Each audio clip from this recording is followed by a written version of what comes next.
Turma do Propósito, boa noite, meu irmão, que alegria poder terminar essa semana com você. Hoje, em Números, capítulo 15, estamos juntos, sem errar nenhum dia. Nosso propósito é esse, terminar a Bíblia toda juntos, nesse ritmo, um capítulo por dia. Esteja conosco, fique com a gente, ore todos os dias também, coloque diante do Senhor aquilo que você acha importante, tente mudar, todos nós precisamos mudar em alguma coisa. Meu querido irmão, vamos lá para o capítulo 15 de Números. Eu queria dizer para você que esse capítulo, nós vamos usar até uma parte dele, por quê? Porque, por exemplo, a primeira parte, que vai do versículo 1 ao 21, é a repetição das leis das ofertas. Eu já tratei dessas leis no capítulo 1 ao 7. Se você quiser saber mais, o significado de cada oferta, como funciona, como deve agir aquele que oferece a oferta, aquele que recebe a oferta, quem pratica o sacrifício, você pode ir lá e acompanhar vídeo por vídeo. Tem uma mensagem fixa no nosso grupo e tem um link. Quando você clica no link, você acessa a playlist do propósito. E qualquer dúvida, você pode ir lá e rever todos esses vídeos. Então está aí especificado. Outro ponto interessante nesse capítulo 15 é que vai dizer que a mesma lei que é para os estrangeiros é para o povo. Isso vale para a lei das ofertas, quanto para os pecados da ignorância. Lá no versículo 29 vai dizer também que para o natural dos filhos de Israel e para o estrangeiro no meio deles habita é a mesma lei. No cuidado do sábado é a mesma lei. Então não há diferença, irmãos. Os valores que o Senhor nos entrega não devem ser relativizados. Há pouco tempo, conversando com uma pessoa sobre um tema polêmico, a gente estava falando sobre o aborto, e eu disse que eu, como cristão, eu jamais posso concordar com essa prática. Em hipótese alguma, Até em casos, por exemplo, que a lei diz que é possível, eu não devo me submeter à lei naquilo que eu acho que a lei fere a vontade de Deus. Então eu sou radicalmente contra, em qualquer situação, ao aborto, né? E, para minha surpresa, aquela pessoa me apresentou um argumento que eu fiquei assim, eu não concordo, né? Esse argumento foi o seguinte, que eu estava pensando como cristão, mas eu devia entender que no meu caso, por exemplo, como cristão, isso deveria ser realmente errado, mas que a Bíblia é para os cristãos e que os outros poderiam ser guiados por leis humanas. Não, meu querido irmão. O que nos guia, a nossa regra de fé e prática, é a palavra de Deus. Portanto, o que deve moldar o nosso pensamento, as nossas convicções, o que deve nos levar a tomar decisões que glorificam o nome do Senhor, é a palavra. Portanto, não há diferença, não pode ser relativizada a Bíblia. Não é à toa que Jesus mandou que este evangelho, não o outro, fosse pregado a todo mundo. Eu preciso colocar os princípios da palavra de Deus como meu padrão de vida. Preciso lutar para que esses princípios sejam evidentes. Preciso mostrar para as pessoas também que esse princípio que eu vivo, que é ditado pela palavra de Deus, eu vivo pela fé em Cristo Jesus. E dizer para as pessoas que elas devem viver assim também, uma vez que conhecerem Jesus, a vida delas vai ser transformada também. E elas vão ter que se moldar à vontade de Deus. Mas as pessoas não pensam como você, não tem problema. Então que eles sigam outra lei. Agora, você não pode relativizar a palavra, você não pode relativizar os princípios para poder agradar as pessoas. Você está me entendendo? Então, vamos dizer que a sociedade começa a impor algumas coisas que são contrárias à palavra. Sua convicção não deve mudar por isso. Entendeu? Você precisa manter firme os seus propósitos, firme as suas convicções. Então, se alguém se aproximar de você e dizer que você precisa acreditar nisso, mesmo que a Bíblia diga o contrário, porque a Bíblia está desatualizada, a Bíblia, vamos dizer, é ultrapassada, etc. e tal, você precisa ficar com os valores da palavra de Deus. Tudo que o Senhor estabeleceu, ele estabeleceu com um propósito. São placas que nos guiam nessa jornada, nessa viagem. Lembrando, irmãos, que nós somos viajantes, nós não somos andarilhos. Porque para o andarilho, ele só caminha, ele se desloca, mas ele não tem propósito. Nós estamos aqui com um propósito, nós estamos viajando, mas com um alvo.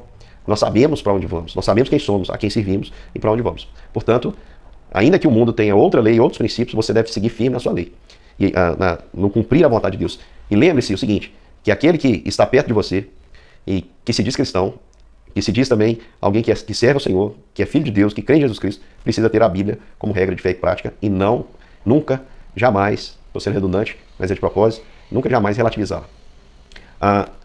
Aqui a oferta pelo perdão dos pecados involuntários também, mais uma vez, vai lá em Levítico capítulo 4, você vai ver a descrição disso, né?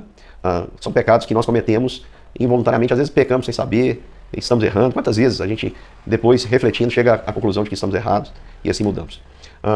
Aqui também há um texto interessante, que é a pena de morte dada àquele homem que violava o sábado. E eu fico pensando assim, por que essa pena aconteceu, né? A gente já viu essa situação aqui, lá em Êxodo, quando estudamos Êxodo, se eu não me engano, capítulo 31. Se eu não me engano, esse mesmo depois você pode conferir.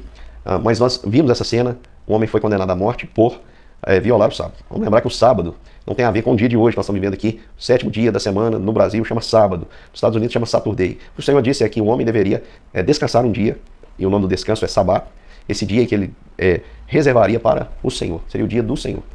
Vamos lembrar que o descanso foi dado por causa do homem, não o homem por causa do descanso. Então, o descanso só existe para beneficiar o homem. Por quê? Vamos lembrar que o princípio estabelecido era para mostrar que ele era livre. Escravo que trabalha todos os dias. Quem não é escravo deve descansar, o animal deve descansar, o filho deve descansar, o servo deve descansar, ele deve descansar. E quando descansa, para não ficar ocioso, somente deve voltar-se para o Senhor. A falta de relacionamento com o Senhor, irmãos, leva à morte espiritual. É isso que eu quero que você frise. Hoje, se alguém faltar ao domingo, né, que é o dia que nós reunimos, guardamos, se alguém faltar ao domingo na igreja, não vai ser morto, mas pode morrer. Conseguiu entender? Pode ser que seque a sua vida espiritual. Pode ser que a sua atitude gere morte. Pode ser que a sua atitude de negligenciar um tempo para Deus, um tempo de qualidade mesmo para o Senhor, que a gente sabe que a vida é corrida, e se não houvesse essa ordem de Deus, dificilmente nós conseguiríamos reunir as pessoas em torno aí da palavra. Mas como muita gente acredita que é uma ordem do Senhor, ainda os cristãos têm essa força para se reunirem. E quem não se dedica a isso, irmãos, pode gerar morte? Pode gerar morte. Gera a morte dos filhos. Os filhos não vão se alimentar da palavra. Não, nem só de pão, que nós corremos atrás 6 dias, viverá o homem, mas de toda palavra que procede da boca de Deus. Esse pão verdadeiro é Cristo, e Cristo é conhecido por meio da palavra. E vamos lembrar que o justo vive por fé, e a fé vem pelo ouvir a palavra de Deus. Então está tudo conectado, meu querido irmão. É preciso dedicar tempo a Deus. E eu queria me ater ao final aqui desse texto, que eu acho muito interessante, que está do versículo 37 ao versículo 41, que fala sobre as franjas, né? As franjas azuladas, que no hebraico se chamam tisse. Vou deixar aqui a palavra, eu sou péssimo para pronunciar essa palavrinha em hebraico. É interessante que essa palavrinha, ela vem de uma flor, e a flor, você sabe que ela é de uma árvore frutífera, né? É a flor, é o nome que se dava a uma flor. Então a flor, ela é um sinônimo, é um pré-fruto, vamos dizer assim. A flor é o sinônimo de que irá frutificar. A gente está na região aqui de café, nós temos uma ideia de como será a colheita pelas flores, né? Pelo florescimento aí da lavoura. Então, meu querido irmão, o Senhor ordena, disse o Senhor a Moisés, fala aos filhos de Israel e disse, que nos cantos das suas vestes, nas orlas, façam borlas pelas suas gerações. Aqui na revista atualizada está dessa forma, mas o nome é franjas, né? Em cada canto, preso por um cordão azul, e estarão ali para que, vendo-as, lembreis de todos os mandamentos do Senhor e os cumprais. Não seguireis os desejos do vosso coração, nem dos vossos olhos, após os quais andais adulterando. Então, olha só, quando o homem obedece a si mesmo, ele está cometendo um adultério contra Deus. Aquelas franjas nas orlas da veste significariam, eram lembretes que deviam ser guardados os mandamentos do Senhor. É interessante, eu vou colocar aqui a imagem, né? Vocês estão vendo a imagem dessas franjas. Essas franjas faziam parte de uma roupa, foi incorporada ali as vestes, né, que eram utilizadas. E essas vestes, elas eram utilizadas inclusive na sinagoga. Quando um homem ia falar, nós temos aqui uma imagem, assim ele fazia, né? Então, o tempo todo, ele andava aí com essa roupa, para lá e para cá. E essa roupa tinha um propósito também de identificar. As pessoas viam as pessoas com essa roupa, com as franjas, e identificavam logo que ali estava alguém que tentava cumprir os mandamentos, estava disposto a cumprir os mandamentos de Deus. Essas franjas, elas deviam ser com cordão azul. Vamos lembrar que isso é uma cor utilizada no tabernáculo, e ela faz alusão ao céu. Então são mandamentos divinos, mandamentos que vêm de Deus. Não bastava ter a franja era só um símbolo que ajudava didaticamente aí as pessoas a lembrarem dos mandamentos, lembrarem de cumprir todo o propósito de Deus, todo o mandamento de Deus. O versículo 40 diz, para que vos lembreis de todos os meus mandamentos e os cumprais, e santos sereis ao vosso Deus. Eu sou o Senhor vosso Deus, eu tirei da terra do Egito, para ser por Deus, eu sou o Senhor vosso Deus. Mais uma vez ele diz, eu sou o Senhor. Vocês têm que lembrar disso, eu sou o Senhor, vocês precisam me obedecer, vocês precisam cumprir os meus mandamentos. Mas não bastava ter franja. Vamos lembrar que o Senhor Jesus condenou os fariseus dizendo que eles alargavam as franjas a fim de serem vistos pelos homens, né, para que as pessoas vissem ali o tamanho da franja naquela veste. E falaram, nossa, que homem que teme a Deus. Então não é isso que é medido, né? Era apenas um símbolo que era utilizado. Mas eu quero fazer uma aplicação, porque lá no Novo Testamento nós vamos ter um episódio. Esse episódio se encontra, deixa eu dar aqui para os irmãos a referência, é o episódio da mulher que toca na orla de Jesus. Não sei quantos irmãos lembram dessa história. Era uma mulher que estava enferma. Lá em Marcos 5:25 vai contar essa história. A mulher estava enferma, ela tinha uma hemorragia que durava muitos anos. E ela tomou uma decisão, ela disse, olha, se eu apenas tocar na orla das vestes de Jesus, eu ficarei curada. E é muito interessante o contexto, por quê? Porque Jesus vinha de expulsar demônios gadarenos. Ele chega, se vocês lembram o que aconteceu, ele mandou os demônios para os porcos, ele foi numa região que o povo mexia com porco, ele provavelmente encostou nesse gadareno, e ele volta para cá, os porcos se lançam ao mar, ele volta para cá, e quando ele volta, ele é abordado por Jairo, que queria que ele curasse a sua filha, que estava morrendo. Jesus nem lava a mão, nem faz um ritual de purificação, segue para lá. Eu fico imaginando Jairo, o chefe da sinagoga, vendo toda aquela situação. E no meio do caminho, aquela mulher toma uma decisão, aquela mulher estava impura, ela não podia encostar em ninguém, era uma coisa gravíssima, ela poderia até ser morta se andasse contaminando as pessoas. No entanto, aquela mulher, ela toma uma decisão, eu vou tocar na orla das vestes, se eu apenas tocar na orla das suas vestes, eu serei curada. E quando aquela mulher, então, ela rasteja ali e consegue tocar na orla das vestes, o Senhor Jesus, ele diz assim, olha, de mim, alguém me tocou. E aí os discípulos falam, Senhor, está todo mundo te apertando, né? E ela havia tocado nessa franja, que era uma flor, né? O nome, recebeu o nome hebraico aí, esse nome é difícil de pronunciar, né? Tisse. Era uma flor que era um fruto que estava para nascer. Aquela mulher, ela toca em Jesus, e Jesus, ele para ali, ele para e diz assim, olha, alguém me tocou. E os discípulos começam, Senhor, mas toda a multidão te aperta, e o Senhor pergunta se alguém tocou no Senhor. Aí ele diz assim, sim, alguém me tocou, porque de mim saiu virtude. Quando o Senhor Jesus, ele usa essa expressão, dizendo que dele saiu virtude, irmãos, é uma ideia de a ideia ali que saiu dele virtude é como se saísse algo para produzir frutos. É aquela mesma força que sai para produzir frutos. E é muito interessante porque qual que era o lembrete daquelas franjas, da orla da veste? Não era o guardar os mandamentos? E aquela mulher toca na orla de Jesus, e Jesus, olhando, aquela mulher chega, tremendo, confessa, conta que havia ficado imunda por tanto tempo, e ela sabia que tinha tocado ali em Jesus, e o toque dela deixava a pessoa imunda. Vamos lembrar que a imundícia devia se passar por um ritual todo de purificação, e era um teste para Jairo, porque Jairo, ouvindo a história da mulher, poderia dizer, nossa, esse homem está desqualificado para curar minha filha. No entanto, Jairo vê além das aparências, ele vê quem Jesus é.